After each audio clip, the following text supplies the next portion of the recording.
2016, 200 años de vida de ejemplo, en honor a San Eugenio de Macenot, misioneros oblatos.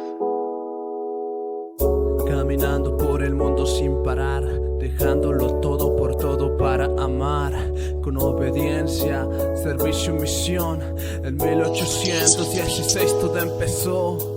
200 años de servicio siempre dando, con corazón en mano y con el hermano andando, caminando hasta el lugar más infinito y alejado, donde Dios los envía con el más necesitado, abriendo el corazón, abriendo el camino a Dios, con la cruz en el pecho, dejando huellas de amor en caminos tan difíciles, cerrados y estrechos. Dios les da las fuerzas para ir al acecho, conquistando corazones, emociones y sonrisas, con amor de María. La tristeza se hace trizas, pisando fuerte, fuerte muestra de fe. A diario amor, obediencia, carisma son varios. 200 años dejando huella, 200 años compartiendo el amor, dejando huella en la fe de Cristo. 200 años al servicio de Dios, 200 años dejando huella, 200 años compartiendo el amor, dejando huella en la fe de Cristo.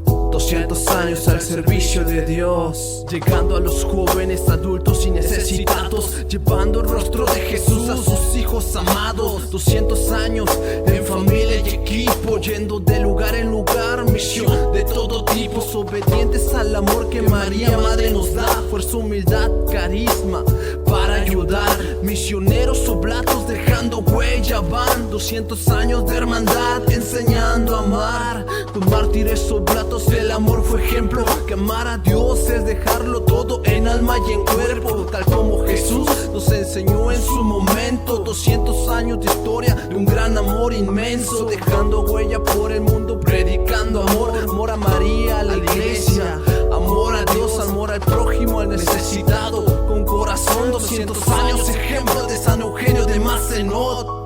200 años dejando huella, 200 años compartiendo el amor, dejando huella en la fe de Cristo. 200 años al servicio de Dios, 200 años dejando huella, 200 años compartiendo el amor, dejando huella en la fe de Cristo. 200 años al servicio de Dios.